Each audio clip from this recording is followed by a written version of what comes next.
Je ne combats pas pour la victoire. Je combats déjà dans ma victoire. Jésus l'a déjà remporté pour... Dans le livre de Ézéchiel, le chapitre 22, le verset 30, voilà ce qui est dit.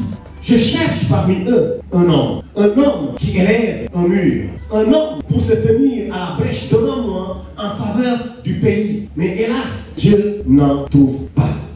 Pour le réveil spirituel, Dieu cherche un homme. Est-ce qu'il peut compter sur toi pour que tu élèves un mur en faveur de ta famille et de tes enfants? Est-ce que Dieu peut compter sur toi pour que tu te mettes sur la brèche en faveur du groupe ethnique auquel tu appartiens et de ton village tout entier? Le désir de Dieu, c'est de trouver un homme qui va s'investir dans la prière. Un homme qui comprend que le réveil spirituel ne se déclenche pas par les multiples programmes de notre église, mais par notre désir intense, notre désir irrésistible de monter à la chambre haute, à la chambre de guerre, pour pouvoir y développer des stratégies d'attaque et démanteler les bases arrière du diable. Dieu cherche un homme. Est-ce que cet homme est là ce matin? Est-ce que cette femme est là ce matin? Je vais vous dire une chose. Ce matin, ce serait une très grande déception pour le ciel si Dieu ne trouve pas cet homme aujourd'hui. Bien-aimé, j'ose croire que tu es cet homme. Si tu veux me voir, il faut chercher dans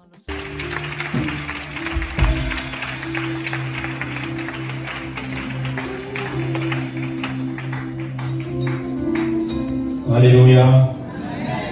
Que Dieu vous bénisse. Amen. Ce matin, je suis comblé de joie de pouvoir venir dans cette très belle maison qui, il y a de cela 2 ou 3 ans, m'avait accueilli tout en me déroulant le tapis rouge. Donc, je garde encore de très bons souvenirs de mon premier passage ici. Le culte que j'avais expérimenté reste encore bien enfoui quelque part dans ma mémoire.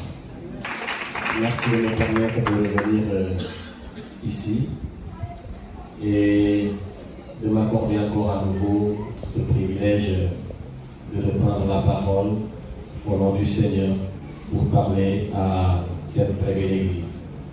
Vous êtes un homme béni, vous êtes un homme qui n'a pas manqué à titre personnel d'avoir une influence positive dans ma vie. La Côte d'Ivoire a une très grande chance de nous avoir comme serviteurs de Dieu.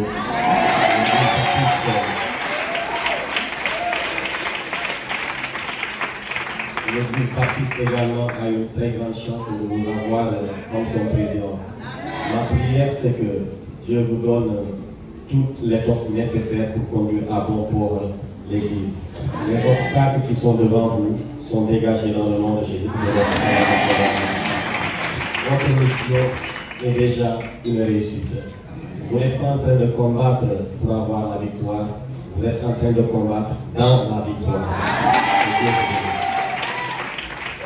Maman, merci beaucoup. On dit toujours que derrière un grand homme, il y a toujours une très grande dame. Dieu vous bénisse. Peuple de Dieu, je m'appelle Ézéchiel Fiacre Benbora. Je viens du Sénégal. Pour ceux qui me voient pour la première fois, je vais juste dire que je suis marié à une très belle femme.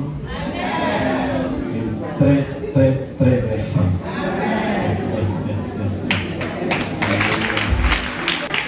Et elle s'appelle Carly Bora. Avec elle, nous avons 4 enfants. Je pense que la dernière fois, je vous avais dit que notre projet ensemble, c'est d'avoir 1000 enfants. On a encore du chemin à faire. Je ne sais pas combien d'années ça va nous prendre. Alors, nous avons 4 merveilleux enfants. La première, elle s'appelle Tabitha. La deuxième s'appelle Eden Damaris Bora. Et les 2 qui suivent sont des garçons. Donc le premier garçon s'appelle Jared Eliel Benbora. Et le dernier, mais dernier pas complètement dernier quoi. Pour l'instant dernier. Alors lui il s'appelle Pasteur Oufi Benbora.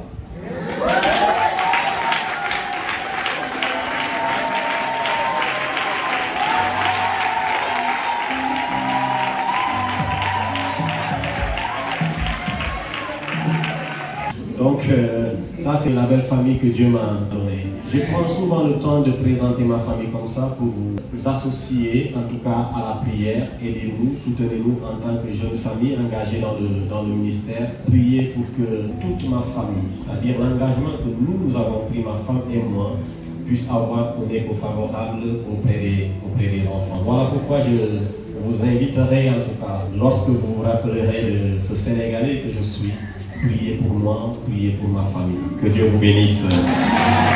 J'ai intitulé « La prière déclenche le réveil spirituel et l'évangile le nourrit ». Donc nous allons parler de la prière comme élément déclencheur du réveil spirituel. Mais lorsque le réveil spirituel se déclenche, il faut qu'il soit nourri, il faut qu'il soit entretenu. Donc ce qui entretient le réveil spirituel, c'est justement, excusez-moi, l'évangélisation. Eh bien, lorsqu'on parle de réveil spirituel, il est important de comprendre que ce ne sont pas les programmes de l'Église, les multiples programmes de l'Église qui commencent le réveil spirituel. Ce n'est pas les multiples activités de l'Église qui sont les éléments déclencheurs du réveil spirituel. Ce qui déclenche le réveil spirituel, justement, c'est la prière. Et bien souvent, on entend les gens parler de réveil spirituel, réveil spirituel, réveil spirituel.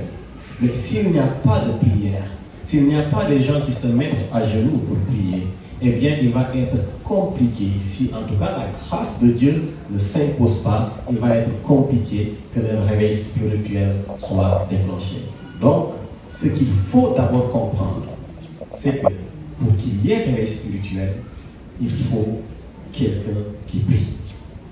Maintenant, quand Dieu fait grâce et que le réveil spirituel arrive, ce n'est pas quelque chose qui va s'alimenter d'elle-même. Pour que le réveil spirituel s'embrasse partout, l'étape qui suit, c'est l'évangélisation. Bien-aimés, le temps est venu où il faut qu'il y ait des voix qui se lèvent pour crier comme un souffle puissant, des larmes qui se déversent au travers de la prière pour devenir une étincelle qui va embraser les âmes qui sont encore perdues. Alors, nous pourrons espérer justement ce réveil spirituel. Nous pourrons voir de lieu en lieu ce feu du réveil se propager par des hommes qui portent ce lourd fardeau que d'aller évangéliser. Et là où la prière déclenche le réveil spirituel, il faut que l'évangélisation prenne la balle au rebond pour pouvoir alimenter et nourrir justement ce réveil afin qu'il ne puisse jamais s'éteindre. Et quand ton intercession, quand ta prière prend la forme d'un feu dévorant, il n'y a rien qui va empêcher que le réveil spirituel se produise. Je voudrais, juste à titre de rappel, que nous puissions revoir la signification du réveil spirituel. Quelquefois, ce n'est pas par manque de connaissance de ces notions, mais on a besoin de nous rappeler exactement ce que signifie un certain nombre de choses pour nous permettre de nous asseoir très bien dans notre dynamique. Alors, littéralement, le réveil signifie se lever. Donc, quand nous parlons de réveil spirituel, nous voulons amener les gens à se lever dans la prière. Le réveil signifie sortir du sommeil. Donc, quand nous parlons de réveil spirituel, nous voulons que les gens sortent de leur léthargie spirituelle. Nous voulons engager les gens dans une dynamique très active pour aller à la conquête des âmes qui sont perdues. Et cette acception, nous pouvons l'appréhender dans deux dimensions. D'abord, la première dimension, c'est le réveil spirituel pour ceux-là qui ne sont pas chrétiens. Donc, lorsque nous parlons de réveil spirituel pour eux, il s'agit d'abord d'une prise de conscience de leur état pécheresse. Pour qu'un individu qui n'a pas donné encore sa vie au Seigneur Jésus-Christ soit réveillé spirituellement, il est impérieux pour lui de prendre connaissance qu'il est véritablement un pécheur et qu'il ne peut pas se sauver lui-même. Deuxième chose, il faut qu'il prenne connaissance que Jésus-Christ est le seul véritable Seigneur et Sauveur capable de lui accorder la vie éternelle au travers de sa mort à la croix qui lui a accordé le salut. Et quand il prend conscience de ces éléments, il s'inscrit dans une capitulation totale, dans une forme d'abandon total. Il invite le Seigneur Jésus-Christ à prendre possession de son corps et devient maintenant le seul maître à bord de sa vie. Ça, c'est le réveil spirituel pour celui-là qui ne connaît pas le Seigneur. Maintenant, pour le chrétien, c'est quoi le réveil spirituel?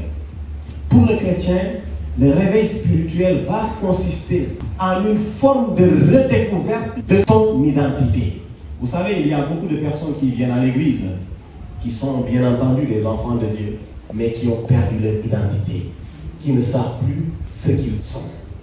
Donc, le réveil spirituel pour eux, c'est une redécouverte de leur identité.